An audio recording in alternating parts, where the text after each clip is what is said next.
అలా ఆడుతూ పాడుతూ కలుసున్న వాళ్ళం సడన్గా ఇద్దరం విడిపోయాంరా. మళ్ళీ ఎప్పటికి కలుస్తామో. విడిపోయేంత గొడవ ఎందుకు వచ్చిందిరా?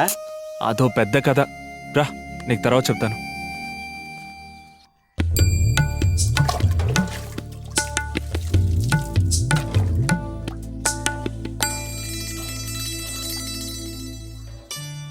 ఎందుకొచ్చింది నీ కూతురు?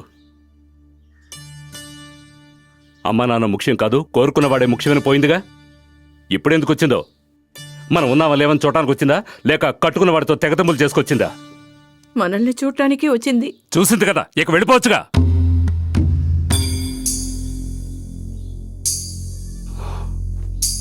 దాన్ని ఎవరు అంటే చాలు నువ్వు వేడి మొహం పెడతావు. వాళ్ళ గురించి మనం ఆలోచిస్తాం, మన గురించి వాళ్ళు ఆలోచించరే. ఎన్నాళ్ళుంటే అన్నాళ్ళు ఉండ మనం, కానీ నేను ఇంట్లో ఉన్నప్పుడు నా కంటికి మాత్రం కనపడకూడదు.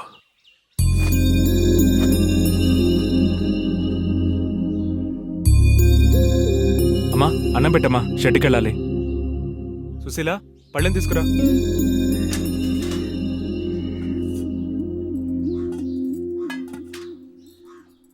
పెట్టమ్మా. ఏమిట్రా, ఆయన చూస్తేనేమో ఎదుట వాళ్ళని నోరెత్తనివ్వడు, నువ్వేమో ఒక్క మాట నోరు తెరిచి మాట్లాడవు. ఆడవాళ్ళమే ఏం చేయగలము చెప్పు? ప్రేమించి చెప్పకుండా పెళ్లి చేసుకుందని వదిలేసుకుంటావా? నాన్న మీద కోపం నా మీద చూపిస్తున్నావా? అసలు దాని సమస్య ఏంటో నాకేం తెలుసు? కట్టుకున్నవాడితో అందరు ఆడపిల్లలకొచ్చే చిన్న చిన్న గొడవలే. నాకు మీ నాన్నకి జరగని గొడవలా? కానీ అది పుట్టింటి నుంచి ఆ అమ్మాయికి సంబంధించిన వాళ్ళు మాట్లాడితేనే ఆ పిల్ల గౌరవం. ఆయన మాట్లాడలేదనుకో, ఆయన స్థానంలో వెళ్ళి నువ్వు మాట్లాడాలి. అమ్మో, నాన్న చంపేస్తాడమ్మా.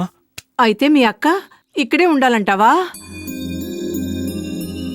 ఏంటమ్మా నువ్వు? తప్పొప్పులు ఎవరో ఏంటో మనకు తెలియకుండా, నాన్నకేమో చెప్పకుండా. నా తప్పేం లేదు. ఎవరు చేసింది వాళ్ళకి న్యాయంగానే ఉంటుంది. రెండు వైపులా విచారిస్తేనే నిజమేంటో తెలిసేది. నేను అట్నుంచి మొదలెడతాను.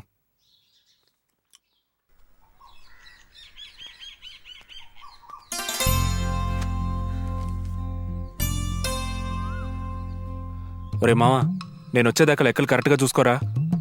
ఏదైనా డౌట్ వస్తే నాకు ఫోన్ చేయి. సీను, నాకెందుకు ఇది కరెక్ట్ అనిపించడం లేదురా. ఏది? నువ్వు నాన్నకు అబద్ధం చెప్పి హైదరాబాద్ వెళ్ళటం. ముందు నువ్వు టెన్షన్ కాకుండా ఉండు. బస్ ఎఫ్సీ కోసం బాడీ కొటేషన్ తీసుకునే పని మీద వైజాగ్ వెళ్తున్నానని, రావడానికి వారం పట్టుద్దని నాన్న క్లియర్గా చెప్పాను. అది నువ్వు మెయింటైన్ చేస్తే చాలు. అదేరా నా బాధంతా. ఆయన కొంచెం గట్టిగా మాట్లాడితే నా ఒళ్ళంతా వణిగిపోద్ది.